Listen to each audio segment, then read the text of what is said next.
हेमा केन्ता करी संगठित हेमा केन्ता करी आके जिमा केन्ता करी हमर लोक के नै करी से चिंताधारा नै करी हमें आज एकजुट हेचु एटा गोटे भाईचार दिन बहुत शुभ दिन है बहुत बढ़िया लागुची एठी उपस्थित थिबारु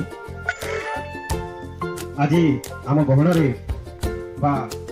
जदि कहबा कहले हमर जाति लागि जे दिल जान लगी करी काम करूछन बा आके करबे से एंता गोटे पर्सन बा एता गोटे व्यक्ति हमर अंचल रो जाके देखले कि लागसी जे हमर बाबा साहब को जे विजन अछि जे मिशन थिचे से किसी गोटे तमरे ताकू देखले लागसी जे हां बाबा साहब को सपन गोटे पूरा हवा आके बोली लागसी है तो सेंता पर्सन है सेंता व्यक्तिगत तांकर